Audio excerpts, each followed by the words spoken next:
Hello students, previous class we discussed the definition of matrix, application of matrices, general form of matrix and order of matrix. Before going to the next concept, let's quickly look solution for the problems which are given in the last class. What is our second example? If a matrix has 13 elements, what are the possible order it can have? M cross n, the number of elements they have given. How many number of elements are present? 13 number of elements. What are the multipliers of 13? 1 and 13. 1 into 13 is equal to 13 and 13 into 1 is equal to 13. These are the possible order we can have. Fourth example, construct 3 cross 2 matrix whose elements are given by Aij is equal to 1 by 2 mod of I minus 3j. Solution.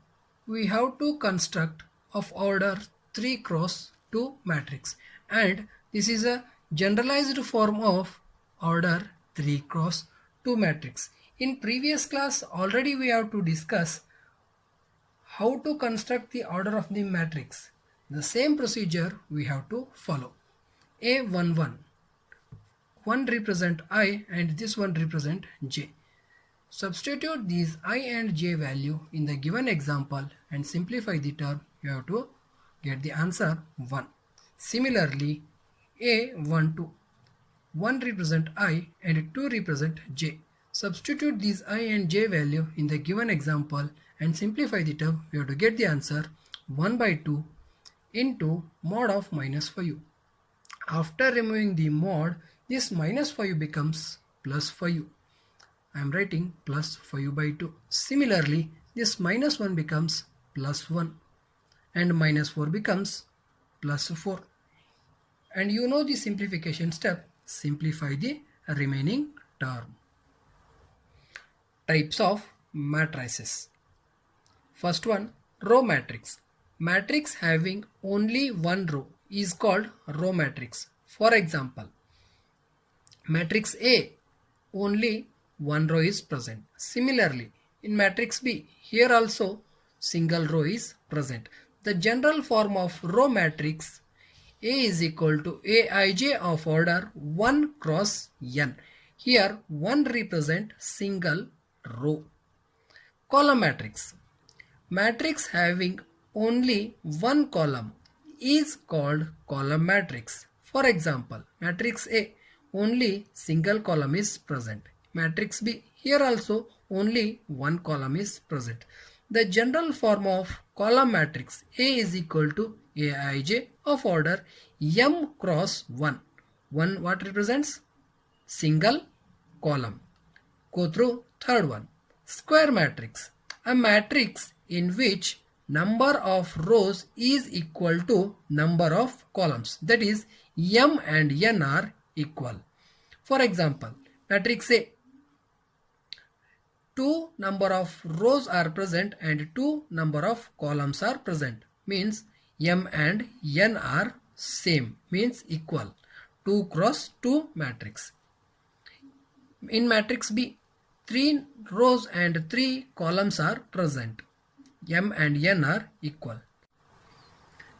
General form of square matrix A is equal to Aij of order m cross m. Instead of n, I am writing m because m is equal to n. Or A is equal to Aij of order m. Not a m into m is equal to m square.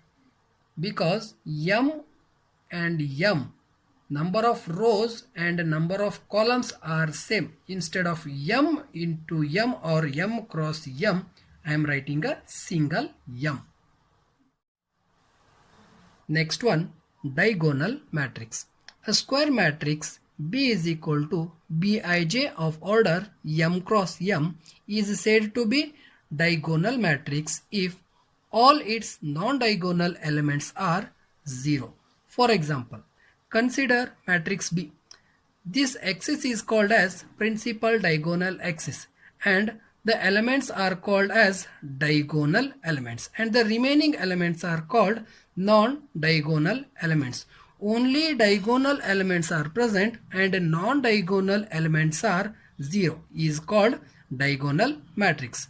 Here, what this element represents? A, 1, 2 means first row, second column. Our I and J are not equal. 1 represent I and 2 represent J. 1 and 2 are not equal. That's why I am writing 0. Similarly, what this element represents? A, 2, 1.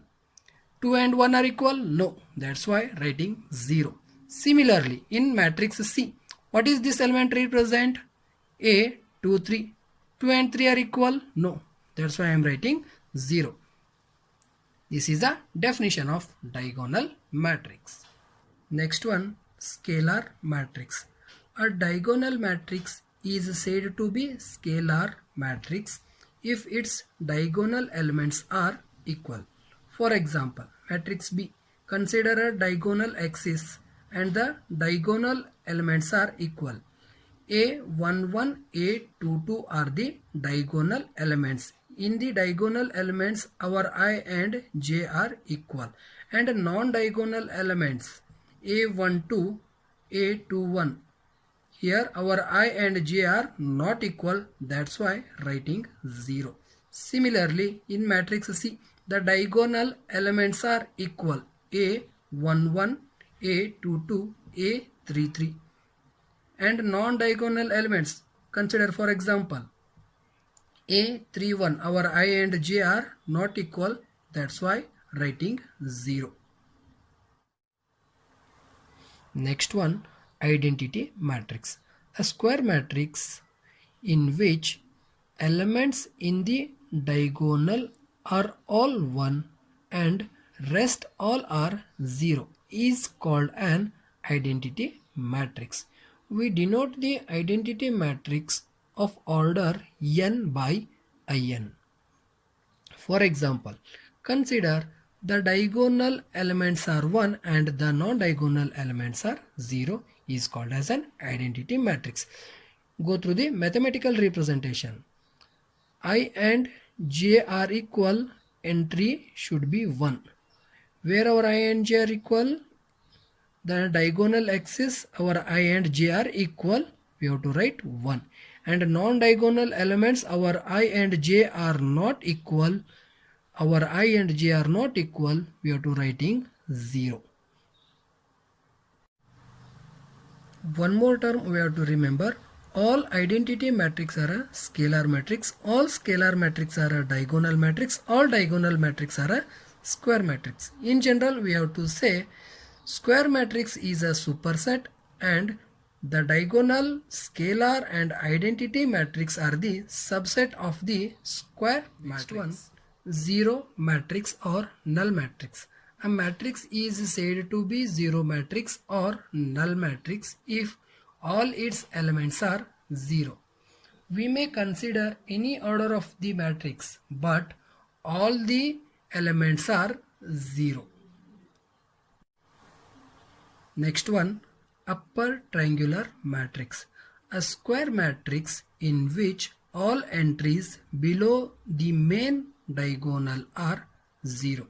For example, consider the diagonal axis and the below the diagonal axis all the elements are 0. That is Aij is equal to 0 when our I is greater than j. Next one, lower triangular matrix. A square matrix in which all entries above the main diagonal are 0. For example, consider the diagonal axis. Above the diagonal axis entries are 0. Similarly, consider the diagonal axis. Above the diagonal axis all the entries are 0. That is our Aij is equal to 0 when our I is smaller than j.